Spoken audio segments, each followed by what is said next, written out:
राधे राधे, हरे कृष्णा। कैसे हो आप सभी लोग? आशा करती हूँ आप सभी परम मंगल में होगे, स्वस्थ होगे, अच्छे होगे। समय कैसे बीतता है ना, पता ही नहीं चलता। अभी तो पितृपक्ष प्रारंभ हुआ था और अब पितरों की विदाई का भी समय आ गया। आ गई है पितृपक्ष अमावस्या, जो कि कल है। आप सभी को पता है, आपने अपने पितरों के लिए तरह तरीके के उपाय करे होंगे। मैंने अनेकों वीडियो बनाई थी आप लोगों के लिए कि पितृपक्ष में ये करें, ये ना करें, पितरों को ऐसे खुश करें, पितरों को ऐसे तर्पण दें। तो अगर आपने बहुत सारे उपाय करे होंगे, लेकिन अगर जाते जाते आपके पितृ रुष्ट होके चले गए तो ये आपके लिए अच्छा नहीं होता है। कहते हैं ना कि फर्स्ट इंप्रेशन और लास्ट इंप्रेशन दोनों बहुत अच्छा पड़ना चाहिए। तो आपने पूरे 15 दिन पितरों की इतनी सेवा, पूजा, अर्चना, वंदना करी है, तो जाते जाते अपने पितरों को कैसे नाराज कर सकते हैं। तो कुछ उपाय जो शायद आपने अभी तक ना भी करे हो, लेकिन अगर कल कर देंगे तब भी आपको संपूर्ण फल मिलेगा। जैसे कि कहते नहीं है कि नवरात्रि के 9 दिन का संपूर्ण फल हमें मिल जाता है, कि अगर हम नवरात्रि के लास्ट के 2 दिन व्रत रख लें तो नवरात्रों के 9 दिन का संपूर्ण फल मिलता है। ठीक ऐसे ही पितृपक्ष की जो अमावस्या होती है, इसमें अगर हम कुछ उपाय करते, जाते जाते अपने पितरों को प्रसन्न करते, तो हमें संपूर्ण पितृपक्ष का फल अवश्य और अवश्य मिल जाता है। एक बात कहूं आपसे, कल है पितृपक्ष की अमावस्या और उसके ठीक 1 महीने बाद दिवाली आने वाली है। और ये दिवाली आपकी डिसाइड करेगी कि आपके पितर आपसे खुश होके गए हैं या नाराज होके गए हैं। तो कल कोई भी मौका आपको नहीं छोड़ना है। क्या क्या उपाय करना है मैं आपको बता दूं। सबसे पहले कल जो भी उपाय होएगा वो दोपहर को 4 बजे के बाद कोई भी उपाय नहीं किया जाएगा। दोपहर तक आपको सारे उपाय कर लेने हैं, अर्थात शाम के 4 बजे तक आपको कंप्लीटली सारे उपाय कर लेने हैं। कल सबसे पहले आपको वही अर्ली मॉर्निंग सुबह सुबह उठना है। उठने के बाद स्नान इत्यादि आपको करना है। पितरों को कल विदाई भी देनी है। कैसे विदाई देनी है वो भी मैं बताऊंगी। और फिर घर का शुद्धिकरण भी होना है, क्योंकि परसों से नवरात्रि प्रारंभ है। मेरी माता रानी आने वाली है परसों से, तो घर का शुद्धिकरण भी बहुत जरूरी है। ये वीडियो के एंड में मैं आपको बताऊंगी कि घर का शुद्धिकरण कैसे होना है। कल मेक श्योर कि आप किसी भी प्रकार के नीले और काले कपड़े ना पहने। इस बात का आपको ध्यान रखना है, नीले और काले कपड़े आपको नहीं पहनने हैं। कल के दिन आपको जो भी आपके पितरों का पसंदीदा खाना था, मुझे पता है कि आपकी जो पितरों की तिथि थी आपने उस दिन श्राद्ध करे हैं, मेरे माता पिता ने भी करा है, सभी करते हैं। लेकिन कल फिर भी आपके पितरों की कोई एक फेवरेट, आपके दादा की, दादी की जो एक्सपायर हो चुके हैं, जो अब है नहीं इस दुनिया में, उनकी कोई एक फेवरेट डिश होगी, उसको आपको अवश्य बनाना है। अगर उनकी कोई भी फेवरेट डिश आपको याद नहीं है, तिथि याद नहीं है, आपने अभी तक कुछ नहीं किया क्योंकि जॉब में इतने बिजी थे, तो कल भाई साहब संडे भी है, आपके पास तो डबल कार्य है, तो कल आपको ये जरूर और अवश्य करना है। कल के दिन खीर जरूर बनानी है। और हमारे श्रीधाम वृंदावन में ये बोला जाता है कि बिना इमरती के या फिर बिना जलेबी के जो श्राद्ध होती है वो कंप्लीट नहीं करी जाती। कल आपको खीर बना के 5 जगह जरूर और जरूर 5 थाली जरूर निकालनी है। अब आप कहोगे दीदी खीर सुबह बनानी है, शाम को बनानी है, तो जो अमावस्या की खीर होती है वो सुबह बनती है। पूर्णमासी में जो खीर बनती है वो शाम को बनती है। मेक श्योर, ठीक है। अमावस्या की खीर पहले 5 जगह आपको निकालिए, उसके बाद अपने पितरों के नाम की भी निकालिए और खुद भी खाइए। 5 जगह कौन कौन सी निकालनी है? आपको कल गौ माता के लिए खीर निकालनी है, आपको कल गाय के लिए भी खीर निकालिए। 5 पत्तल निकाल लीजिए, गाय के लिए, गौ माता के लिए, कौवे के लिए बहुत बहुत ज्यादा जरूरी है। चींटी के लिए आप आटा निकाल सकते हैं वो, और 1 थाली आपको ब्राह्मण के लिए निकालनी है, ठीक है। तो इस बात का आपको ध्यान रखना है कि 5 पत्तल में खीर आपको जरूर और जरूर निकालनी है। और साथ ही के साथ आपको इस बात का भी ध्यान देना है कि कल के दिन आपको कुछ पैसे अपने पितरों के निमित्त निकाल के रखने हैं। पितरों के निमित्त, अर्थात कल संडे है, कल आप पीपल का पेड़ लगा नहीं सकते, ना पीपल के पेड़ पर जल चढ़ा सकते हो। हाँ, पीपल के पेड़ पे आप दिया जरूर जला के आ सकते हो, लेकिन आप जल भी नहीं चढ़ा सकते हो, आप पीपल का पेड़ लगा भी नहीं सकते हो। वैसे तो बोला जाता है कि जो सर्वपित्र अमावस्या पर पीपल का पेड़ लगा देता है ना महाराज, उसके पितर चाहे कितने भी रुष्ट क्यों ना हो, लेकिन उस दिन जो पीपल का पेड़ लगा देता है उसके पितर हमेशा खुश हो जाते हैं, प्रसन्न हो जाते हैं, अच्छे हो जाते हैं। लेकिन कल आप लोगों को पता है कि कल संडे है, तो आप पीपल का पेड़ नहीं लगा सकते। आप कुछ पैसे निकाल के रख लीजिए। आप पहले दिन, मतलब नवरात्रि के पहले दिन भी वो पेड़ लगा सकते हैं, या फिर आप माली को वो पैसे दे सकते हैं, क्योंकि माली का वो कर्म है, ठीक है ना। आप कोई कहे कि भैया आप कहोगे ये आपने क्या पकड़ रखा है, एक्चुअली ये इसमें कपूर है, ओरिजिनल कपूर है। और इस टाइम पे मुझे कपूर की खुशबू सूंघना इतना ज्यादा पसंद है, इतना ज्यादा पसंद है, इतना ज्यादा पसंद है। मैंने लैंप भी मंगाई है कपूर की जलाने वाली, लेकिन ओरिजिनल कपूर की जो खुशबू शायद प्रेगनेंसी की वजह से इतनी ज्यादा पसंद आ रही है। वैसे भी मुझे कपूर की खुशबू बहुत ज्यादा अच्छी लगती है।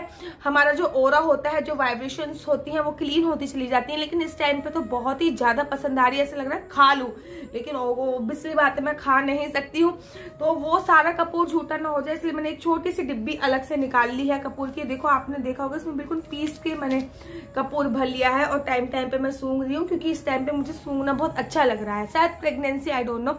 बात आगे कंटिन्यू करते हैं। माली का वो कर्म है, आप माली को पैसे दे सकते हो और माली पेड़ लगा सकता है आपके पितरों के निमित्त। आप चाहो तो कल घर पे ब्राह्मणों को बुला के ब्राह्मण भी जमा सकते हो। आप चाहो तो उनको कुछ दक्षिणा स्वरूप भी दे सकते हो। अपने मान्य हो गए, बुआ हो गई, भतीजी हो गए, अपनी बेटी हो गई, बहन हो गई, इनको भी आप दक्षिणा दे सकते हो। जैसे कि मेरे पिताजी ने आज ही सुबह सुबह मुझे 1100 रुपए दक्षिणा में भेजे हैं, मेरे को और मेरे हस्बैंड को। तो आप ऐसे भी कर सकते हैं, क्योंकि हम अपने पिताजी के पास रहते नहीं हैं और बुलाया उन्होंने अपनी बहनों को है, क्योंकि वो दिल्ली में रहते हैं, हम पूना में आ गए हैं, नहीं तो फिर डेफिनेटली हम जरूर जाते। तो आप ऐसे भी कर सकते हो। लेकिन मैं आपको एक बात क्लियरली कर दूं कि पितरों के निमित्त जो भी पैसे दिए जाते हैं वो कुछ इस 10 रुपए, 20 रुपए, 30 रुपए, 1100 रुपए नहीं, 1000 रुपए, 2000 रुपए, मतलब उसमें 1 का सिक्का या फिर 100 का नोट नहीं लगाते हैं। इस बात का आपको ध्यान रखना है। कल आपको तर्पण अवश्य करना है। तर्पण करने का टाइम 11:30 से 12:30 ही है। आपको तर्पण अवश्य करना है, जैसे मैंने आपको बताया है वैसे ही तर्पण करना है। अपने एक हाथ से पानी डालना है लोटे में और यहाँ से तर्पण करना है। तर्पण वाले पानी में भी आपको कुछ चीजें मिलानी है, जैसे कि काले तिल मिलाने हैं, जौ मिलाना है, गुड़ मिलाना है, हल्की सी हल्दी मिलानी है। अपने पितरों के नाम आपको तर्पण अवश्य और अवश्य करना है। कल के दिन शाम के समय का बस केवल आपको एक ही कार्य करना है, आपको आटे का एक दिया जलाना है और चतुर्मुखी दिया सरसों के तेल का जलाना है और दक्षिण दिशा में रख देना है। और अपने पितरों को बोलना है कि जैसे आप धरती लोक पर आए हो, अब वैसे ही आप धरती लोक से वापस जाओ। आप हमें और हमारे परिवार को बहुत ढेर सारा आशीर्वाद देके जाओ। अच्छा, मैंने एक चीज देखी है, लोग क्या करते हैं, वो कहते हैं मेरी सास तो कर रही है ना, अब पितरों के निमित्त तो मेरा तो कोई फर्ज नहीं बनता, या फिर मेरी जिठानी तो कर रही है ना, तो मेरा तो कोई फर्ज नहीं बनता। एक बात आपको मैं क्लियर कर दूं, मेरी सास भी है और मेरी जिठानी भी है, तब भी मैं अपने पितरों के निमित्त 16 दिन मैंने तर्पण किया है, 16 दिन मैंने दिए जलाए हैं। जो मुझसे हो पाया है इस प्रेगनेंसी की हालत में, मैंने 16 दिन वो सारे कार्य करे हैं और कल भी करूंगी। मैं कल भी खीर बनाऊंगी अपने पितरों के निमित्त। और अगर आपको इन 16 दिनों में आपके सपने में पित्र आए हैं तो ये साक्षात आपके ऊपर आशीर्वाद है।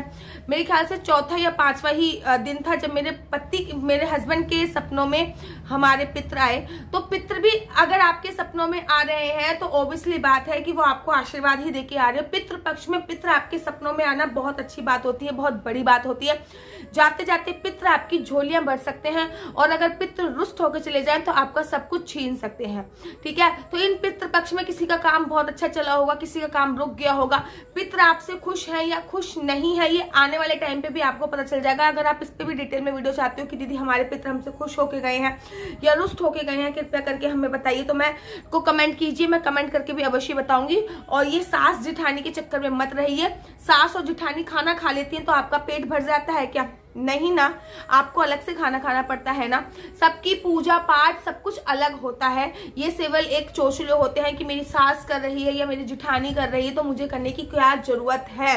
ऐसे तो मैं देखा जाए तो मैं तो शायद पूजा का पी भी ना करूं, पूजा का पी, लेकिन मैं सब कुछ करती हूँ। सब कुछ हमको करना होता है और करना भी चाहिए और मैं कल भी करूंगी। जितना मेरे से सामर्थ्य है, जितना मेरे में शक्ति है, मैं उतना करूंगी। और कल आपको तर्पण अवश्य करना है, खीर अवश्य बनानी है, ब्राह्मणों को दान अवश्य करना है। कल आपको चतुर्मुखी दिया दक्षिण दिशा में अवश्य जलाना है और अपने पितरों को ये बोलना है कि आप 16 दिन पृथ्वी लोक पे रहे हैं, आपका बहुत बहुत स्वागत था। आप अब हमें आशीर्वाद देके, हमारी संतान को आशीर्वाद देके अब अपने लोक पे, पितृलोक पे वापस जाइए। अगले साल हम दोबारा से आपका आगमन करेंगे। और साथ ही के साथ जब वो करने के तत्पश्चात आपको अपने घर की शुद्धि भी बहुत ज्यादा जरूरी है। घर की शुद्धि अर्थात कहते हैं ना पितृपक्ष अच्छे दिन नहीं होते, और वैसे भी नवरात्रे आ रहे हैं तो नवरात्रों में घर की शुद्धि बहुत जरूरी है। जब आप दिया वगैरह सब कुछ जला दें, जब आप खीर वगैरह सब कुछ खिला दें, पूरी तरीके से निमित्त हो जाए, शाम को 4 बजे के बाद आपको एक कार्य अवश्य करना है। वो कार्य क्या है? आपको पूरे घर में गंगा जल का छिड़काव करना है। आप आपको पूरे घर में हल्दी डाल के पोंछा लगाना है। हल्दी मतलब हल्दी ये नहीं बहुत सारी हल्दी डाल दी फिर पोंछा लगा रहे हैं, एक चुटकी हल्दी डाल के आपको पोंछा लगाना है। पूरे घर में आपको गंगा जल का छिड़काव करना है, हल्दी डाल के पोंछा लगाना है। पूरे घर में अगरबत्ती और धूपबत्ती की खुशबू करनी है। पूरे घर में आप अरोमा थेरेपी दे सकते हैं, अर्थात कपूर जला सकते हैं, कपूर की धुनी दे सकते हैं, गूगल की धुनी दे सकते हैं, गाय के उपले की धुनी दे सकते हैं, लौंग डाल के धुनी दे सकते हैं। अर्थात घर की जो भी शुद्धिकरण होती है वो करनी है। चाहो तो छोटा सा हवन भी कर सकते हो, लेकिन सिंपली जो जो चीजें मैं करने वाली हूँ वो मैं बता रही हूँ। मैं पहले पूरे घर में गंगा जल का छिड़काव करूंगी और फिर मैं बेसिकली शाम के समय ही करूंगी। गंगा जल का मैं अपना घर पे छिड़काव करूंगी और फिर गंगा जल का छिड़काव करने के तत्पश्चात मैं हल्दी डाल के पोंछा लगाने वाली हूँ और उसके बाद मैं कपूर जलाने वाली हूँ और कपूर के साथ साथ मैं एक अगरबत्ती धूपबत्ती भी जला दूंगी और पूरे घर में घंटी बजा दूंगी और साथ ही के साथ अपने पितरों से बोल दूंगी जैसे ही पितर मेरे घर में वेलकम हुए थे खुशबू से, और उसी प्रकार से खुशबू सूंघ के खुशबू को लेके ही मेरे घर से विदा लें और ये उनकी विदाई होती है। तो आपको कल उनको विदाई अवश्य और अवश्य करनी है और विदाई करते वक्त उनसे अपने घर की सुख समृद्धि के लिए आशीर्वाद अवश्य मांगना है। तो पितृ पक्ष में आपको ये अवश्य करना है। कल पितृ पक्ष की अमावस्या है। कल आप पीपल के पेड़ के पास जाके दिया जरूर जला सकते हैं, लेकिन उसको स्पर्श मत कीजिएगा और वहां पे जल भी मत चढ़ाइएगा। कल तुलसी को भी स्पर्श नहीं किया जाता, तुलसी को भी जल नहीं चढ़ाया जाता। तो अभी तक आपने पितृपक्ष में कुछ नहीं करा है तो कृपया करके ये अवश्य कीजिए। और हाँ, बड़े सारे लोग कहते हैं ये सब चोचले होते हैं, ऐसा कुछ नहीं होता, कुछ नहीं होता। तो जब आप पितृ बनेंगे तब आपको पता चलेगा। कल आप किसी ब्राह्मण को टॉर्च अवश्य दान दीजिएगा अगर आपके घर की स्थिति सही है। ब्राह्मण को चप्पल दान अवश्य कीजिएगा। पितृपक्ष में अमावस्या में चप्पल दान करने का अपना एक विशेष महत्व होता है। उनको कपड़े दान अवश्य कीजिएगा। मतलब अर्थात आप एक टोकरी बना लीजिए, टोकरी में आप 1 किलो दाल, थोड़े से चावल, थोड़ी सी सब्जी, मतलब थोड़ी सी 11 किलो 10 किलो के आसपास कुछ आइटम भर के रख लीजिए और वो दान कीजिए। आप तो बहुत ज्यादा अच्छा लगता है। जी जरूर दान किया जाता है, टॉर्च जरूर दान की जाती है, पंखा जरूर दान किया जाता है, बिजना जरूर दान किया जाता है, मीठा पानी जरूर दान किया जाता है, कपड़े जरूर दान दिए जाते हैं और खाने के कुछ आइटम जैसे कि आटा हो गया, सूखा आइटम जरूर दान दिया जाता है। जितनी दक्षिणा हो सकती है आप उतनी दान कर सकते हैं। और सर्वपितृ अमावस्या की आप लोगों को अनंत और अनंत शुभकामनाएं। आशा करती हूँ कि आपके पितृ आपसे हमेशा खुश रहेंगे। आपके पितरों को मेरा साथ दंडवत प्रणाम। आपके पितरों की कृपा आपके साथ साथ मेरे पे भी बने रहे और मेरे पितरों की कृपा तो मेरे पे है ही। और नवरात्रों की सीरीज अब स्टार्ट होगी कि पहले नवरात्रों में आपको क्या करना है, दूसरे नवरात्रों में क्या करना है, तीसरे नवरात्रों में क्या करना है। एवरी डे एक वीडियो आप लोगों के लिए आती जाएगी। नवरात्रि से एक दिन पहले, जिस दिन नवरात्रि है उससे एक दिन पहले आ जाएगी कि आज पहला नवरात्र है, कल पहला नवरात्र है, पहले नवरात्र में आपको क्या क्या करना है, परसों दूसरा नवरात्र है तो दूसरे नवरात्र में क्या क्या करना है। अगर आपको मेरी वीडियो अच्छी लगती है तो आप अपना यूट्यूब चैनल हरि बोल को लाइक शेयर सब्सक्राइब करना बिल्कुल भी मत भूलिए। तब तक के लिए मुझे दीजिए इजाजत। राधे राधे, हरे कृष्णा, हरि बोल।